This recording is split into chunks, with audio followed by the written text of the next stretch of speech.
Good evening and welcome everybody. My name is Shira Gans from the New York City Mayor's Office of Media and Entertainment. I'm so excited you could be here tonight to join us for the making of a reopening. If you're not familiar with the Mayor's Office of Media and Entertainment, we're the city agency responsible for supporting New York City's creative industries.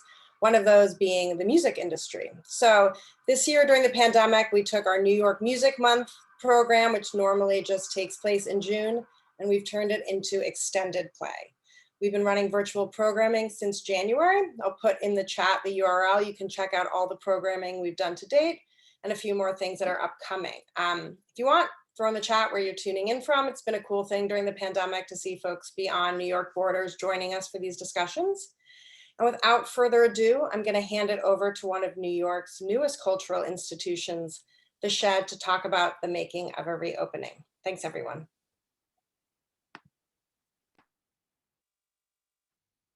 Good afternoon, everyone. My name is Madni Yunus. I'm the Chief Executive Producer here at The Shed. Thank you all for joining us today. And before I begin, I'd like to just say a huge thank you to Shira Gans and the NYC Mayor's Office of Media and Entertainment for the opportunity to be part of NY's Music Month Extended Play. Thank you to Commissioner Annabelle Thompson, Department of Cultural Affairs, and all of you on this call have helped to collectively create this moment. So look, we are all at a really interesting moment of re-emerging as cultural venues here in New York. And for those of you who don't know, let me begin by just sharing with you all a bit more about The Shed.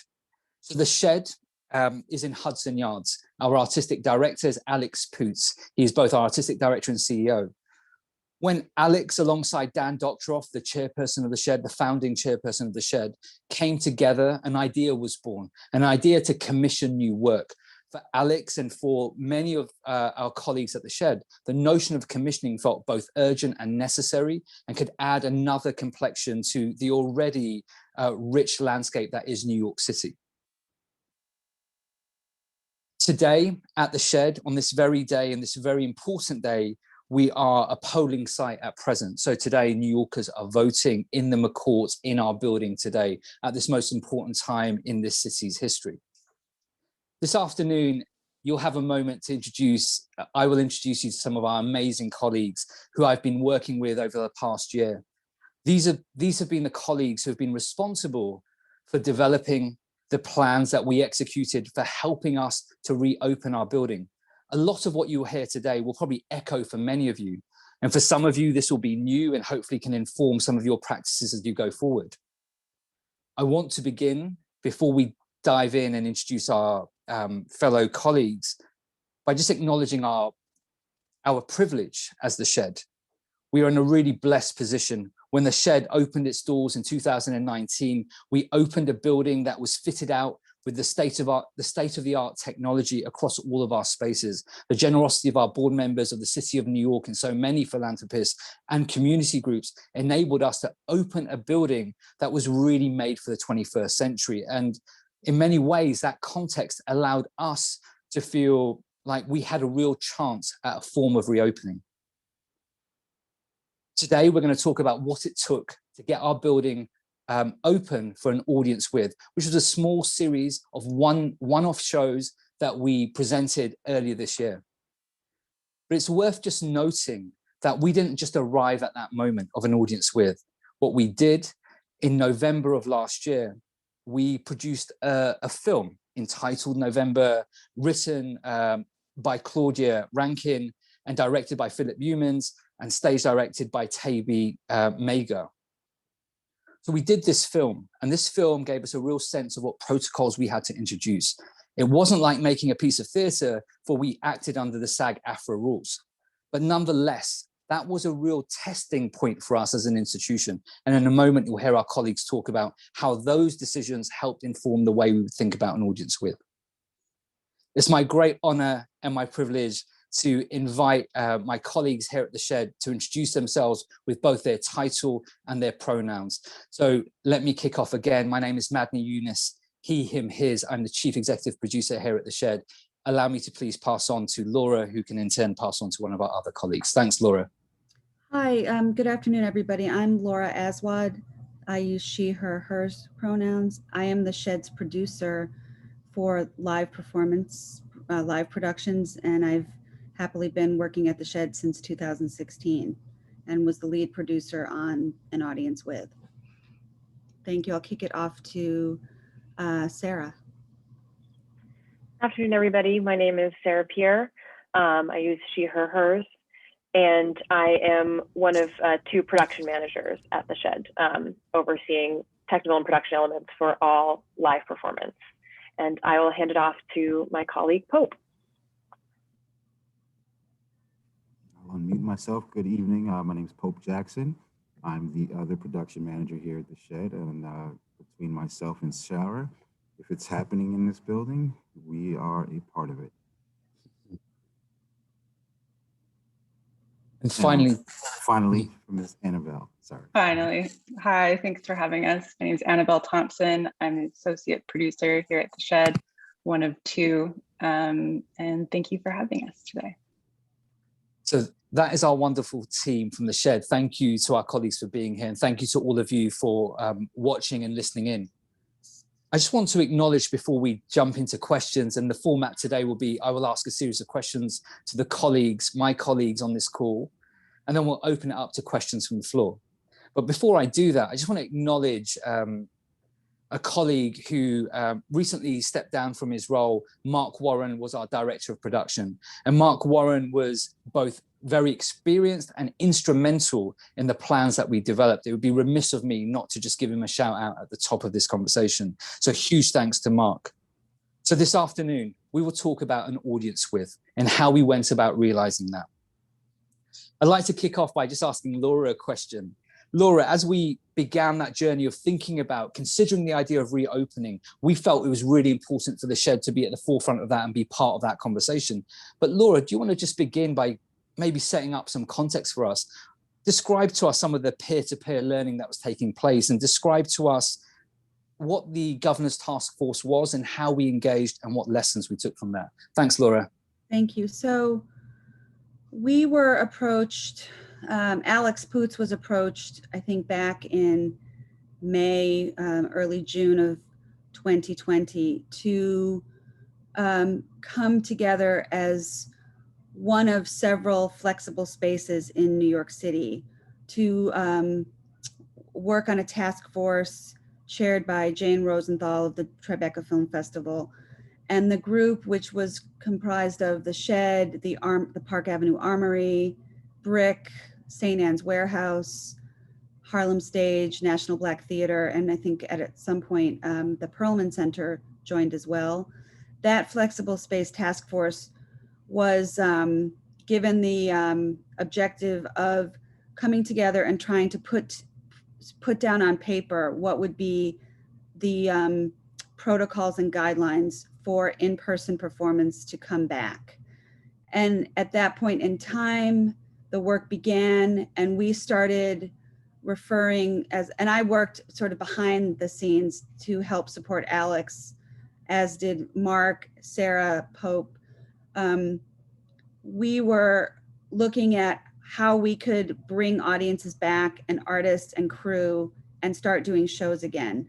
And so much of the work that we were doing was looking at guidelines that New York State, Albany was also sending down around film and media, television and film shoots, the retail industry. So we as a task force really started to put together what we could do, reading the CDC guidelines, and it kept changing. So the task force started to write down what it would be as sort of a sector to bring in-person indoor performances back. And so much of that work, it just started then, but it continues less intensely now that things have shifted, but we all at various points sent a lot of documentation up to Albany. And then as it was becoming clear, we had our liaison in Albany, a wonderful man named Joe Popkin, who he would meet with the task force regularly weekly and then report back to Albany what the findings were. And so that work continued all summer. As Madney mentioned, in the fall, we were able to realize the film, which helped us sort of road test some of those things around COVID testing, creating safe bubbles for artists and staff and crew to work together safely. And then just by January, we received kind of a very quick note that the Department of Health, like the governor was ready to say, okay, flexible spaces, you can start to put out your plan to reopen. And so we did. We had been talking already about what we might do. And then by third week of January, we were visited by the Department of Health, the epidemiologists and one of the heads there. And we spent a 4-hour visit showing them what we could do, from everything from how we load our audience, how we deal with our artists, how we do our HVAC air flushing. And they made site visits to every one of the flexible spaces. And then once they reviewed our plan and our protocols for reopening, we got our green light in, I think, February, mid third week of February, that we could start doing it. And so we then really quickly, with Alex, reaching out to artists, started to create our series. So that's like a really fast kind of timeline on what we did. But Laura, let me just invite you to dig into that a little bit more. So we're working with institutions of differing size in the task force, right? And so everyone has a different need. So how did you as a task force really understand what were the shared objectives that you needed to achieve? The shared objectives were always following New York State's protocols around COVID testing, making sure people were negative. This was even before we were talking about vaccines and so on, how we could social distance our audiences, what was the safe capacity that we could have with social distancing. How many did that mean we could bring in as an audience? And, institutions like the Armory and the Shed, we were in a lucky position to have spaces. All of us had spaces that didn't have fixed stages or fixed seats. So that set us apart from other venues, so that we had the flexibility to kind of create our layouts with all of the protocols. But that said, even still, with some of the smaller institutions who were part of the task force, we being able to use our McCourt space, we were able to say, well, we could actually get to potentially up to 300 if Albany would allow us with social distancing. But other institutions who were smaller to this day have not really been able to realize a reopening, because an audience capacity of like 80 people social distance doesn't necessarily make the financial sense to reopen when you look at the costs against potential revenue. So we all just started looking largely at, we all had to comply with this umbrella of protocols around safety and testing and air circulations. But some, as I said before, some of us were able to actually execute it and get to opening faster than some of the others. Thanks, Laura. And look, we'll come back to you in just a moment, but maybe this is a good moment to introduce Pope. So Pope, as we started to receive this information from Albany, from the state, we're mindful of all this information floating around us. How was all of this information used to inform the way in which we thought about the design of the space, the work that you, Mark, and Sarah have done around the space? Like, tell us about that process of arriving at the socially distant seating and stage setup that we had, please. Thanks, Pope. Yeah, well, like you mentioned, we and Sarah, once the lockdown happened, the production team, we kind of got into almost immediately a system of trying to figure out what the world was going to look like when we came back and how we were going to be able to have people on stage. And some of that work actually informed the task force when it was formed. And we were able to just continue to edit and refine and make updates as new information was given to us. So, by consulting, we're a union house, so there's multiple unions that operate within our building that we oversee. All of those unions had different guidelines and expectations that they wanted. Like Laura said, we got a chance to test out a little bit of it with the SAG, after agreement when we did the film. But when we got more into what we really do all the time of live performance with our stagehands and with, we had to craft and modify all of our protocols to fit within that.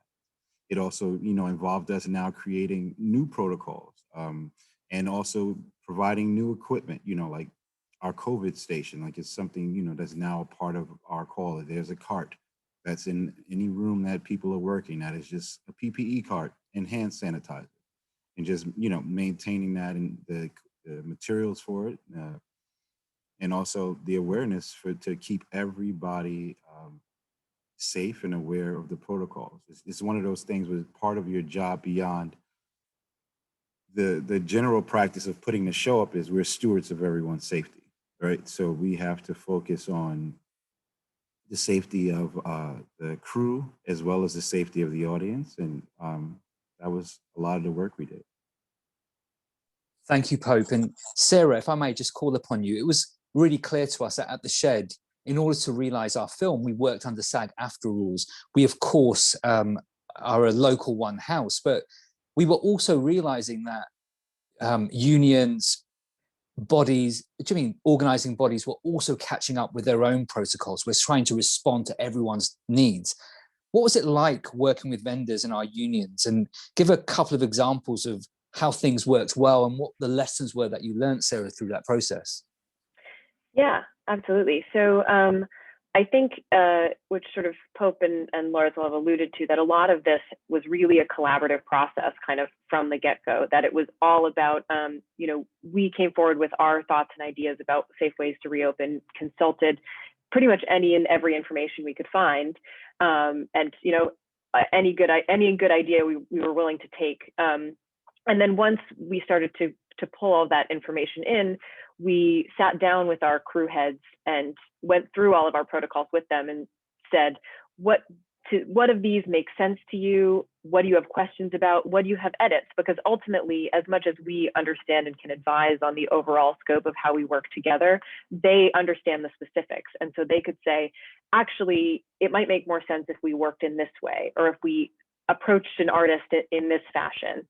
And so they were also able to inform. And I think what was most important about that, and similarly, when we would speak to our vendors about what they were doing to keep equipment sanitized and deliveries and all of that, because of this group buy-in, everybody was equally invested. And so everybody, ultimately it's about keeping people safe and creating a safe working environment. So because it was so collaborative from the beginning, everybody's been invested the whole time. So it hasn't been such a challenge to make sure people are following the rules, because everybody was invested in creating the rules and understands why they're necessary. It's not just a rule because it's a rule. It's a rule because this is how we keep each other safe.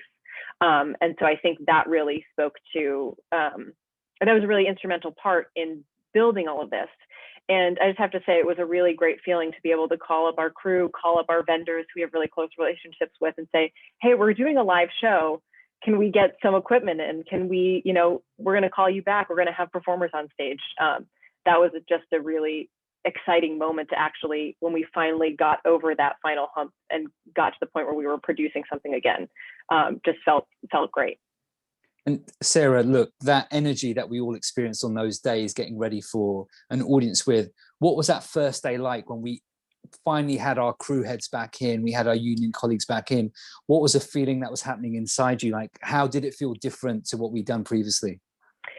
It was fascinating because there was an undercurrent of excitement to all of this, to be actually back in space with people. I think so much of what we do is exist in space together. That's what live performance is, or is so tied to. And so having that energy back together felt great. I remember bringing all the artists down into the space for the first time and kind of trying to gather everybody up together, but also staying 6 feet apart, and you're kind of shouting a little bit to make sure everybody can hear you because we're standing in this giant circle.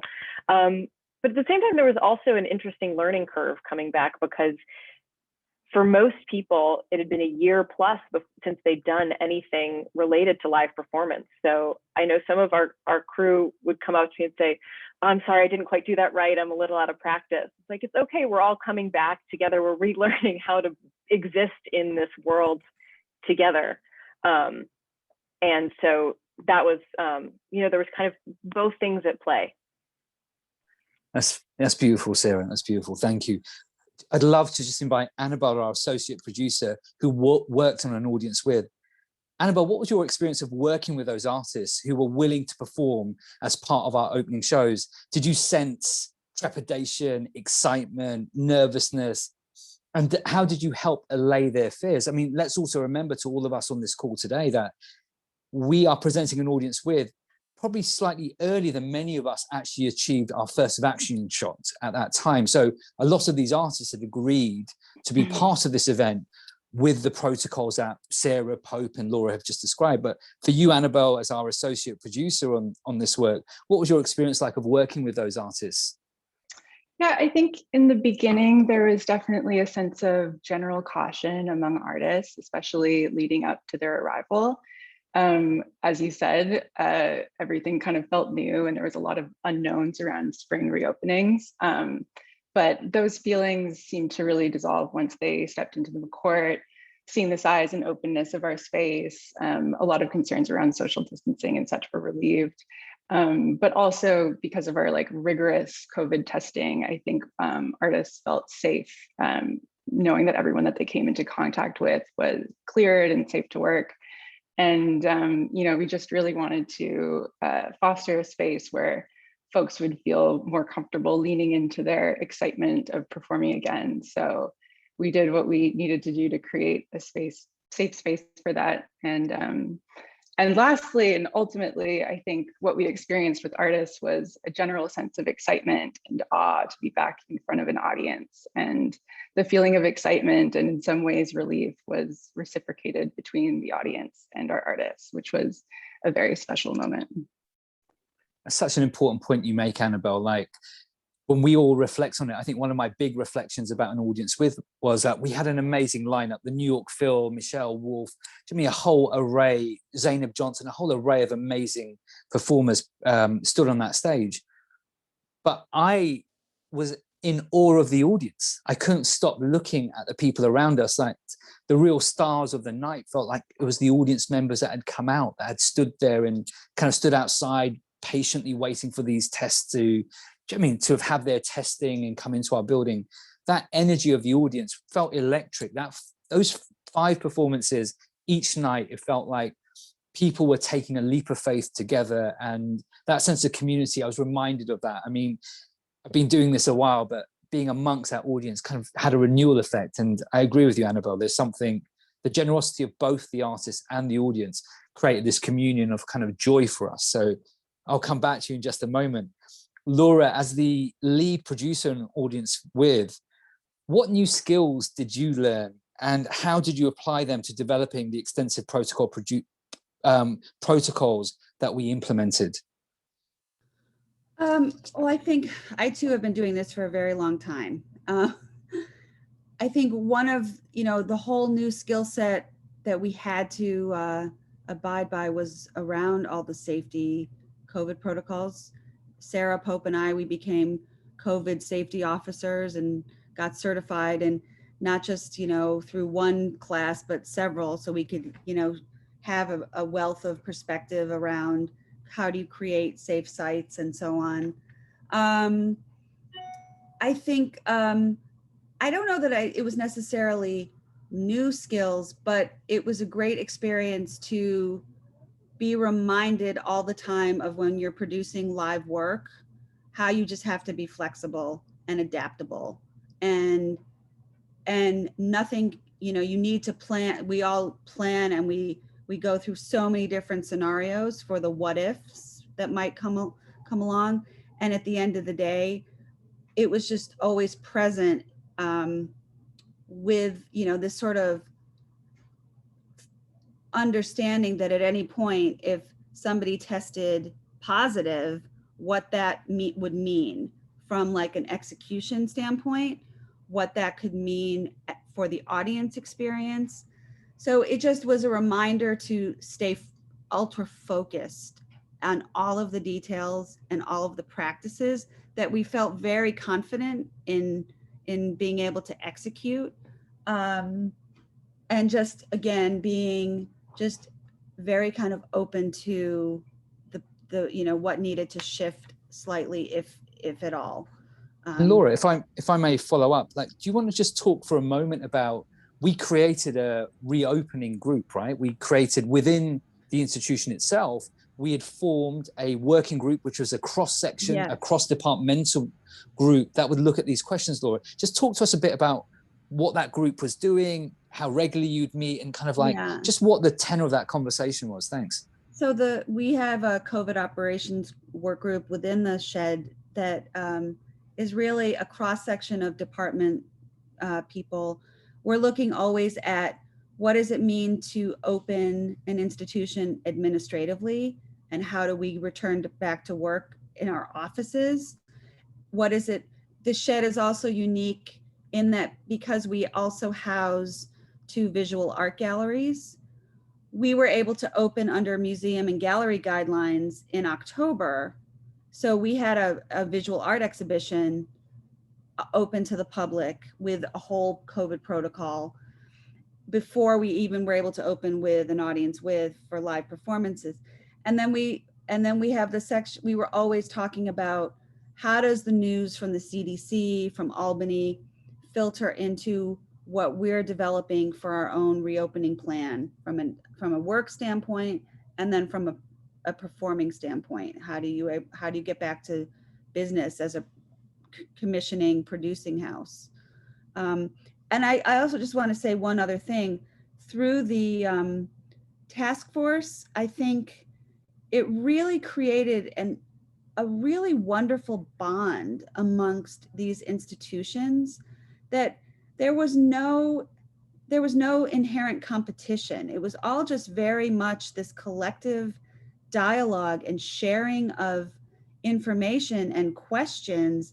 We were all working towards the same goal of getting reopened. And I felt like the generosity of spirit among those groups to answer questions that I wasn't sure about, or I was happy to share some of my paperwork and my plans, the way I submitted to Albany, our plan with the Little Island folks, for example.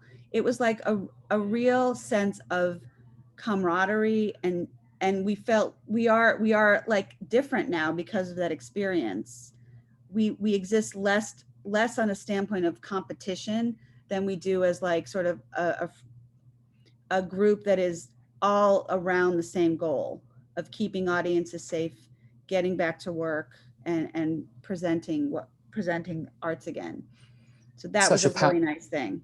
It's such a powerful point you make, Laura, because in a way, for us as the shed, and also as being newbies here in New York, actually having the experience of our peers to lean on, those that have got 20, 30 years of experience under their belt, and also working alongside institutions that may be smaller than us, but actually are more experienced than us in some areas of production and producing. And so I think you're right, Laura. I think the collaborative, collegiate nature of that group was infectious. And I hope one of the legacies that comes out is that group continues to engage with one another, because I've not experienced that before in any country I've worked in. Like, that sense of camaraderie that came together was really powerful and tangible, right?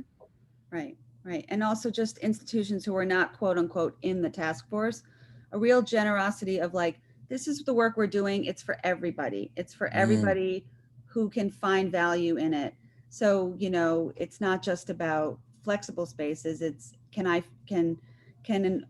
a theater with fixed seats and a stage find value and information in the work that we did. So yeah, such a powerful point. Thank you, Laura. But let me go back to Sarah for just a moment. So Sarah, from theory into practice, having spent so much time planning our reemergence, how good was our planning, and what types of things came up that you weren't expecting? Yeah, I think at a very kind of base level, our planning was very successful in that we presented the entire series with no positive COVID tests. You know, we were able to keep everybody healthy throughout. Laura, I don't know if you have the number handy, but we did 265 will forever be etched in my brain. If that's the number of PCR/rapid antigens we did for our staff, crew, and artists. Yeah, and the fact that they were all negative, I think, really speaks to the fact that, you know, ultimately our planning was successful. I think there were things that came up that were unexpected, just in the nature of live performance. People don't always act as predicted. You know, things happen. Sometimes the performer decides that they actually do want to come out for a curtain call at the end and have to run through the audience, and you chase them with a mask. It's all okay.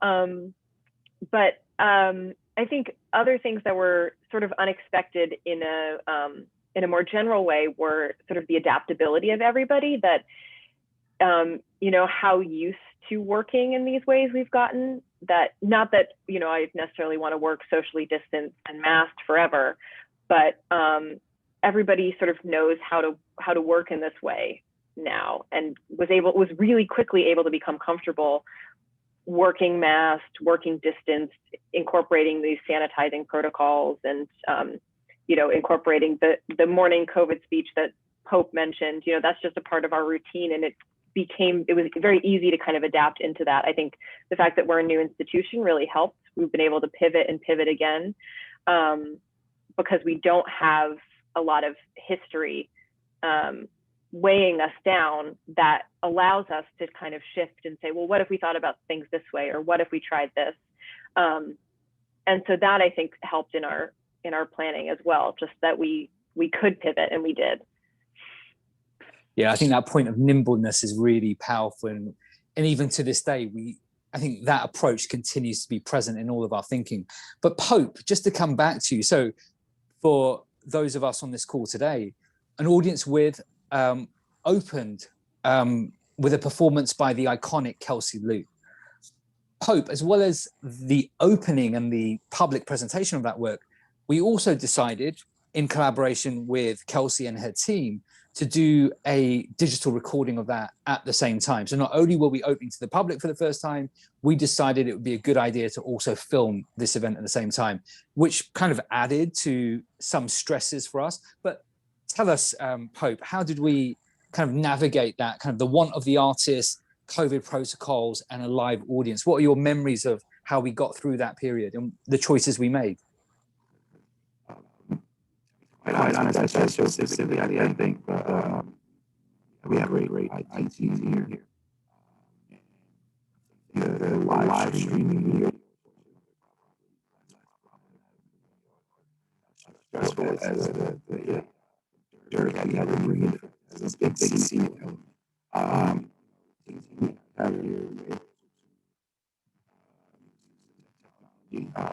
And set up camera. As well as Pierre had knowledge we had from film screening. One of our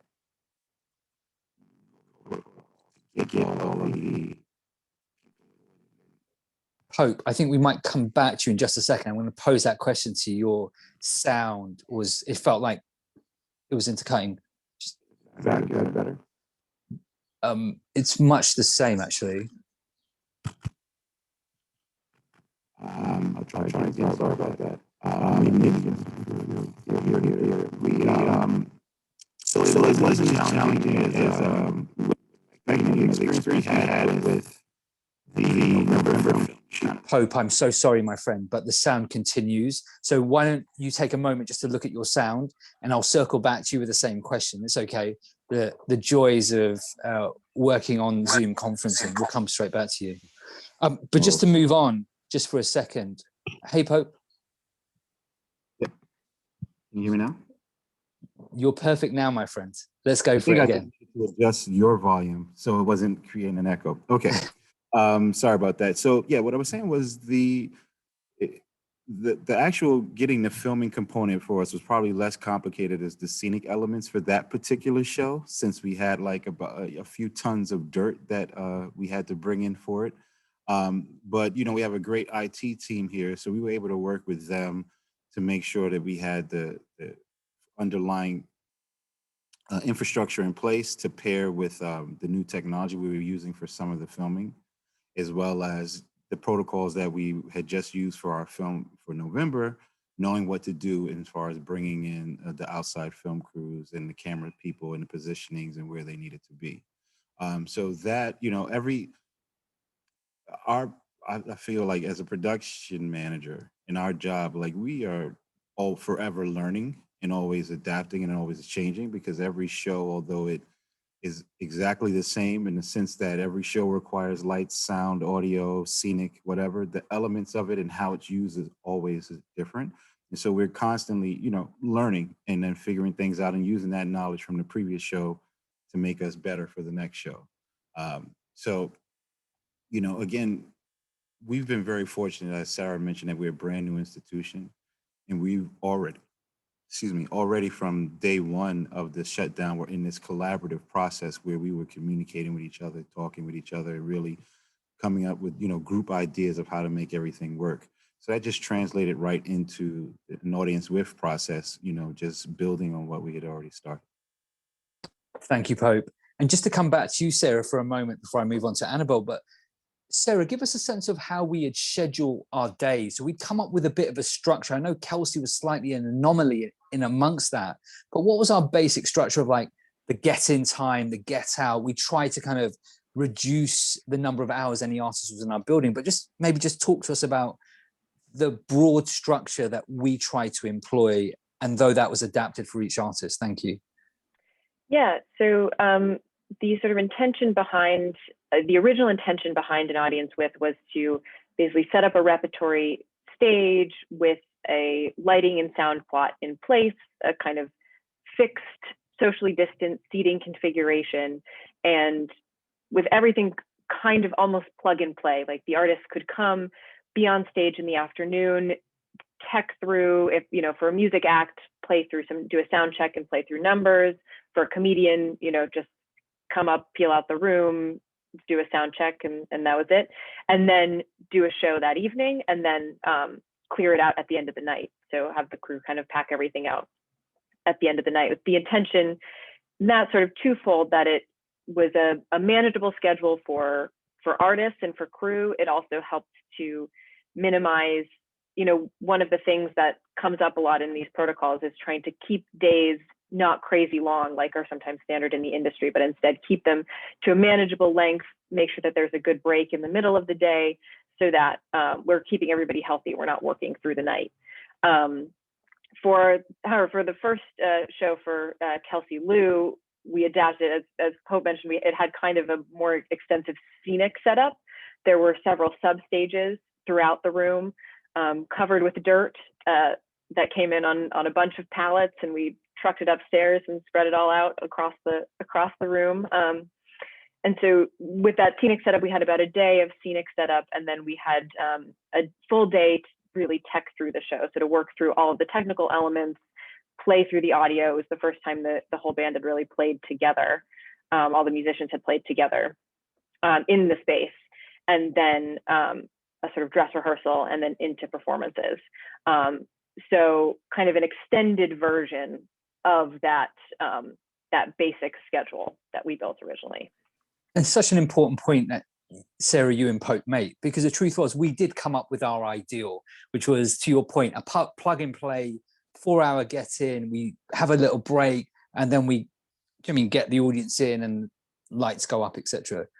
The truth was, even our best laid plans had to be adapted, because the artists we are working with had their own visions for what their evenings would look like. So, and I think the Kelsey Lou example is a really great one, because as a result of both Kelsey and their team's ambition, we at the Shed are really proud that as a result, we now have a film that is a document of that performance that we can then distribute to the audiences that weren't able to join us that evening. But so important, even the best laid plans need adaptation. I'd love just to move on to Annabelle. We're at 5:40 now, everyone. We will hand over in about 5 minutes the questions to all of you. So please either fire your questions into the chat or be ready to just pose questions to us. But Annabelle, what was it like for you kind of finally watching an audience with? Could you enjoy it? And what did the experience make you think of? Yeah, it was definitely surreal. To be honest, I think personally, it felt kind of like a performance that was somewhere between virtual, outdoor, and in person, just because, like, honestly, the space was so disproportionate to the audience size that we're used to.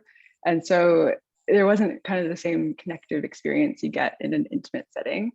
But I think above all, it just gave this great feeling of hope that there was this like very palpable underlying buzz of excitement that we were at this turning point, sort of first sign of life moment that the performing arts were returning back to New York.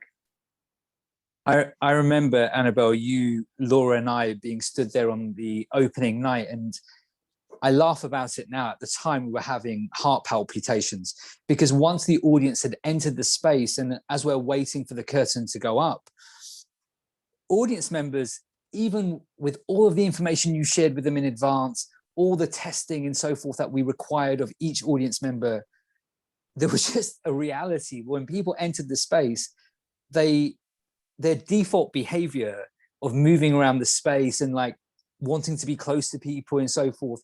So all of the things that everyone outside tries to do every day of like socially distancing, I think it was just a sheer excitement. People's behavior really paid no attention to any of the protocols that we were trying to employ. So and I say that half jokingly, but we remember that was a really big reflection for our front of house teams, which is we needed to be much more diligent in ensuring that audience members were not we're not getting too close to one another or moving around the space.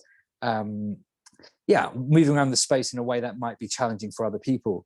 Let's also remember, in the McCourt, it is a space that on any other given day would seat up to 1,200 people. So we were playing to just under 250 people, as Laura mentioned. So you're right, Annabelle, the proportions of the space did create for a very different experience. But in that classic way, once the house lights went down and we're then all bathed in darkness, there was something kind of weirdly familiar about seeing Kelsey, the New York Phil, Michelle Wolf, and all the others on stage. Let me move on. Thank you, Annabelle. Let me just move on to Laura. Laura, let's get down to brass tacks. What was your experience of working with agents and bookers? What did you learn? What, if anything, were you surprised by? And what metrics do you use as a producer to judge the success of an audience with? There's 2 questions there. Please separate them out. Thank you. So I think it took a while to find the artists who were willing to come and be on the sort of early side of returning back to live performance. Once we did, most of the time with the agents or the managers, one of their very first questions were, what were your protocols? How are you going to keep the artists safe? Sarah and I always used sort of like I always feel like the golden rule question we always asked ourselves was, what's the proximity that 2 people have to come into contact in order to do what they need to do? So therefore, do they have to wear a full face shield? Do they have to, what's the level of testing? And then what's the duration of time people are sitting in the space doing whatever their activity is, whether it's an audience member, a crew person. So the agents always wanted to know what we were going to do. And I feel like I was very explicit. Like I was like, I'm not leaving anything to chance. So I had a COVID rider of, these are our guidelines. These are what you're going to expect to have to adhere to when you step foot in, and I'm attaching that to your contract. Whether it's read or not, I wanted a record of something to be able to go back to and say, we were explicit about how we were going to keep you safe so much so here it is in writing. Thankfully, everybody got on board. And, you know, I felt like it was as much our duty to be kind of hardcore about maintaining our protocols and not be lax, because if you start to open that little window, it just creates a snowball effect of, well, all right, you didn't get a nasal test, sorry, okay. I was like, no, go get your nasal test. We can't slip up. Too much is at stake. So I think the agents and the managers and the artists themselves were grateful that we had thought it all through, and that we really stood by what we were planning to do. I don't know Laura, if I answered all the no, questions. you didn't quite answer the second half, but let me just come back to you though. Do you think, given what we know already, that we're here in New York, in the state of New York, looking to return back to in-person performances, to what's being spoken of is 100% in-person audience capacity. Yeah. Given that is what's being spoken of, what do you think the Shed does in terms of the protocols that have gotten us to this point? Do you think we continue to employ those protocols? I'm talking of like the creatives, the artists we work with. What do you think? I know it's still a work in progress, but what's your instinct? Well, I think that you know, the most recent news of, you know, from Albany that we'd reached 70%, and now, you know, I was thinking about this. It took us basically 10 months from the time we started talking about guidelines and protocols to get to April to be able to do 6 shows in a very safe way. 10 months it took us. What's been adjusted and sort of changed from April to June 19th is like a different world. I think institutionally, we still have to think about the safety. We have to keep our protocols in place that, you know, we have not said yet as an institution that in order to come to our shows, you have to be fully vaccinated. I think we are talking about what is the right thing to do. We want as many people from all over the community and so on to come to the Shed and feel like they have a place. And you shouldn't be restricted because you have not been vaccinated for whatever reason. So we keep our mask protocols in place and we follow very carefully what Albany is saying. Okay, if you're not vaccinated, you still have to social distance and you have to wear that mask. If you're vaccinated, you get to be in the part of the population that is a little freer to move about. So I think we still have a ways to go. And then, you know, I think what will be curious is just to continue to watch the variants and the numbers, that if New York continues to be super low, we stay vigilant and we keep going until we're on the other side of this thing. I don't know. Oh, that's great. Look, I have one more question for my colleagues on this call before we open up. That was excellent. Thank you, Laura. My question, and I'll kick off with Sarah, if that's okay, but this is my question to each of my colleagues, is what did each of you learn about yourselves and our institution over the last 15 months? Like, what's the personal reflection you take from what we have been through together, and how does this change the way you think about our institution? Sarah, why don't you kick us off? Yeah, happy to. So for me, I think it's a really interesting question, as somebody who's still a little earlier in my career, but who has been a lover of performing arts forever. This year without live performance has understandably prompted a lot of reflection, you know, professionally, but also personally for me, about what performing arts is and what it means. Does it matter? Is it important? You know, I think you sort of have to go back to the very basic questions of like, why do we do this thing in this way, all in the same room together? And I think reflecting on those has been a really important experience, because what I got to was ultimately where I started, which is I do love this career. I love performance. I love the arts, and I love being a part of making that happen for audiences and for artists. But it took thinking through what all of that means to get back to that. And so I think it's become this sort of recommitment in some ways for me, that I feel like I'm on a track that I really do believe in, and feel the importance of personally, but also in a broader way about, you know, the service that we are providing in terms of supporting the arts.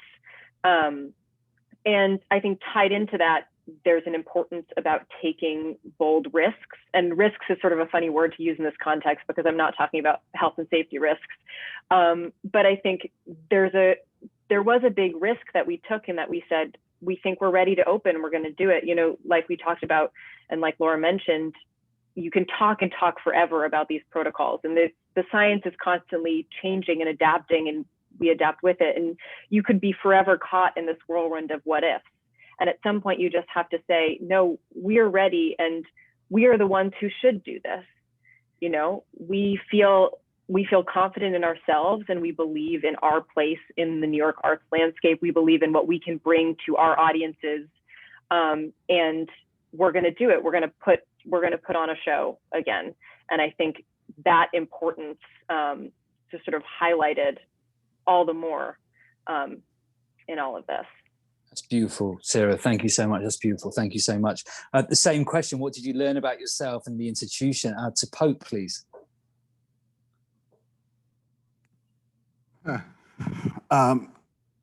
You know, I don't know. It was a lot more realizations and re-understandings than real lessons. You know,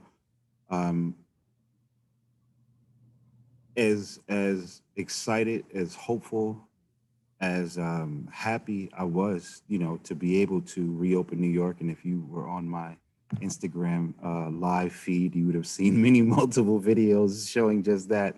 You know, I was constantly thinking about the fact that, you know, at many times we have employ, you know, upwards of close to 100 stagehands, and the fact that we were bringing back the bare minimum. And so many of our colleagues in that realm were still out of work. Some had lost their lives. Some were dealing with mental health issues. I was thinking about the tremendous reckoning that our industry is in the middle of and still not completed in regards to diversity and inclusion, and the lack of representation throughout it.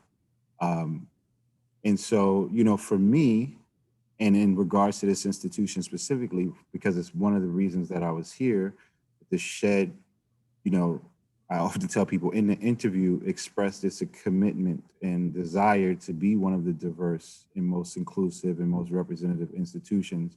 For me, it reinvigorated my commitment to making sure the Shed does that and fulfills the mission that got me here.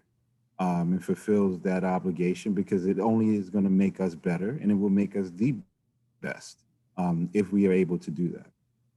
So, you know, that's a lot of what I've been thinking about since we've come back, and as we continue, and then looking to the future as we, you know, baby step it back to capacity, because, you know, the reality of it is will we ever really be back to what we were before? I don't think so. And I don't think that that's a bad thing. I think that we are in a place where we can actually advance our industry and our community to a much better place than where it was, even though we thought we were doing well. So thoughtful, Pope. So thoughtful as ever. So thoughtful. Annabelle, yeah, you know the drill. Tell us. I think my biggest takeaway was really just a strong feeling of gratitude. I think at the Shed, we, you know, had the incredible privilege to get back to work and do what we do, as Pope said, and you know, which was not the case for many spaces in the city. And we were extremely lucky to have the resource and permission to open when we did. Yeah, so poignant. Thank you, Annabelle. And finally, Laura.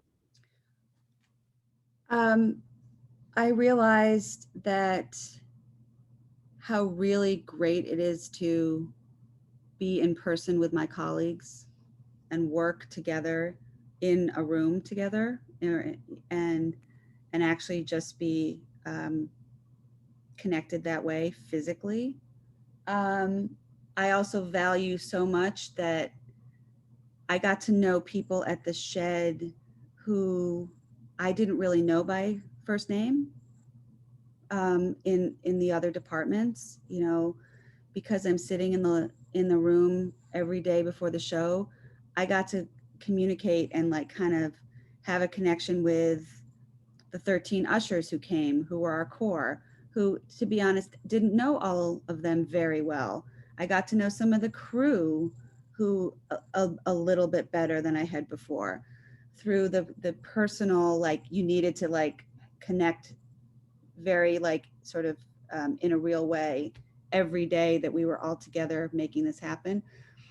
So I think those were some of the takeaways, that it was just like, that helped us all get closer as a sort of a family of people who make the shed work. And finally, I would be remiss if we also didn't really, if I didn't really acknowledge the other departments of people at the shed who made it such an impact. Our facilities team, the maintenance team, who had to literally come in so many times a day and wipe down and sweep and spray and sanitize, and just, just how much, we all work together so well, but we sometimes don't really understand the breadth of what each of us do in our jobs and how it all fits together.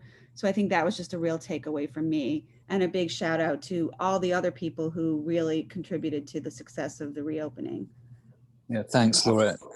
And if I second that, sorry, I just wanted to just second that. That was another really big realization of, like, I work with a lot of amazingly talented, smart, thoughtful, caring people, and that's a tremendous benefit. And I think anybody who's worked with anything that wasn't that can agree.